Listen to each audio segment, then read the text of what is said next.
నడుము నొప్పిని పటాపంచలు చేసే ఎడిబుల్ గమ్ లడ్డూలు. హాయ్ అండి, అందరికీ నమస్కారం. వెల్కమ్ టు యాత్ర విశేషాలు.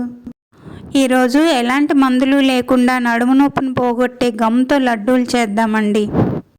అవునండి, మీరు కరెక్ట్గానే విన్నారు, గమ్తోనే లడ్డూలు. చాలా తక్కువ ఇంగ్రీడియంట్స్తో ఎంతో ఆరోగ్యాన్ని ఇచ్చే రుచికరమైన ఈ లడ్డూలకి కావలసిన పదార్థాలు ఏంటో చూసేద్దాం. గమ్ అంటే ఇదిగోండి, ఇదేనండి. దీన్ని గోంద్ అంటారు. ఇది ఎక్కువ కాస్ట్ ఏమీ ఉండదండి. 100 గ్రాములు 50 రూపాయలు. ప్రతి సూపర్ మార్కెట్లోనూ డీమార్ట్లో కూడా దొరికిపోతుందండి. ఇది తింటే నడుము నొప్పి రాదంటండి, అలాగే బాడీని వెచ్చగా కూడా ఉంచుతుందంట. అందుకని నార్త్ ఇండియన్స్ ఎక్కువ దీన్ని వాడతారు. ఈ ఎడిబుల్ గమ్ 100 గ్రాములండి. గోధుమ పిండి 1/2 కేజీ, బెల్లం 1/2 కేజీ, శొంఠి కొద్దిగా, బాదం పప్పులు, నెయ్యి. ఇంతేనండి దీనికి కావాల్సినవి. నేనైతే బాదం పప్పులు మాత్రమే వేసుకున్నానండి. మీకు కావాల్సితే ఇంకా డ్రై ఫ్రూట్స్ యాడ్ చేసుకోవచ్చు. అలాగే అవిసె గింజలు, నువ్వులు కూడా పొడి చేసి వేసుకుంటారండి చాలామంది. ముందుగా పొయ్యి మీద బాండీ పెట్టుకొని శొంఠి కొద్దిగా వేయించి తీసేయాలండి.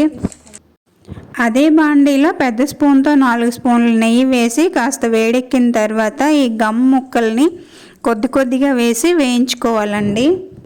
ఇవి వేగడానికి ఎక్కువ టైం ఏమీ పట్టదండి. జస్ట్ 2 నిమిషాల్లో వేగిపోతాయి. ఇలా వేసిన వెంటనే పొంగుతాయి. కొంతసేపు అయిన తర్వాత తీసేయడమే.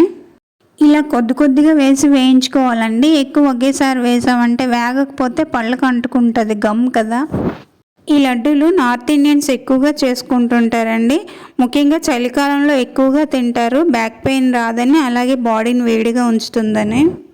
బాలింతలకు కూడా ఈ లడ్డూలు పెడతారండి. కాకపోతే వాళ్ళకి చేసిన వేరేగా ఉంటాయిలండి, ఏవో పొడులు అవి కలుపుతారు వాళ్ళు.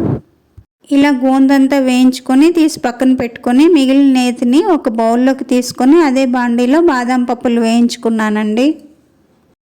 గోందు చూడండి, ముందు గట్టిగా ఉండేది కదా, వేగిన తర్వాత ఇలా పౌడర్ అయిపోతుందండి. గోందుని మీడియం ఫ్లేమ్లో పెట్టి వేయించాలండి, లేదంటే లోపల వేగదు. అలాగే బాదం పప్పులు కూడా మీడియం ఫ్లేమ్లోనే వేపుకోవాలి. ఇలా వేగిపోయిన బాదం పప్పులను పక్కకు తీసేసి అదే బాండీలో కొద్దిగా నెయ్యి వేసుకొని గోధుమ పిండి వేయించుకోవాలండి.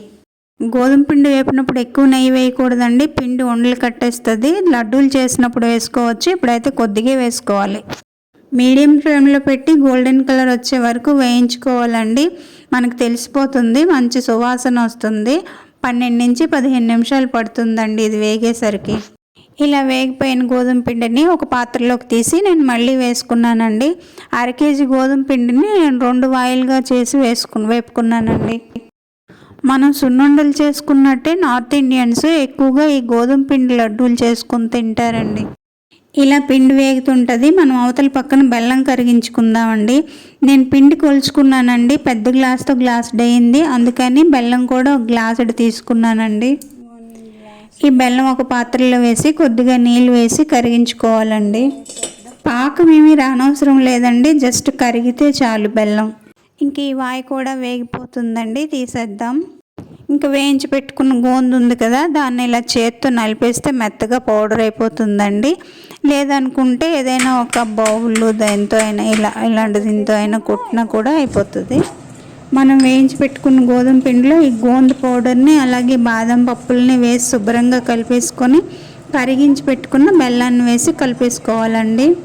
బెల్లం పొడున్నా కూడా వేసుకోవచ్చండి, కానీ ఇలా కరిగించి వేయడం వల్ల నెయ్యి కొంచెం తక్కువ పడుతుందండి మనకి. నేను ఫ్రంట్ కెమెరాతో వీడియో తీయడం వల్ల మీకు ఎడమ చేతితో కలిపినట్టుగా కనిపిస్తుందండి. ఇలా కరిగించి పెట్టుకున్న బెల్లం అంతా వేసుకున్న తర్వాత మనం ఇందాక గోందు వేపగా మిగిలిన నెయ్యి ఉంది కదా, దాన్ని కూడా వేసుకోవాలండి. నెయ్యి సరిపోలేదండి, లడ్డూలు రావటం లేదు. నేను ఇంకొంచెం నెయ్యి వేడి చేసి వేసుకున్నాను. 1/2 కేజీ గోధుమ పిండికి 200 గ్రామ్స్ నెయ్యి అయితే పట్టిందండి. ఇంక లడ్డూలు అయితే ఈ విధంగా వస్తాయండి. చాలా టేస్టీగా ఉంటాయి. మా అక్క వాళ్ళకి కూడా చాలా నచ్చుతాయండి. మీరు కూడా ఒకసారి ట్రై చేసి చూడండి, ఇంకెప్పుడు వదలరు ఈ లడ్డూలు, అంత టేస్టీగా ఉంటాయి. ఇంతేనండి, ఎంతో రుచికరమైన గోందుక లడ్డు రెడీ.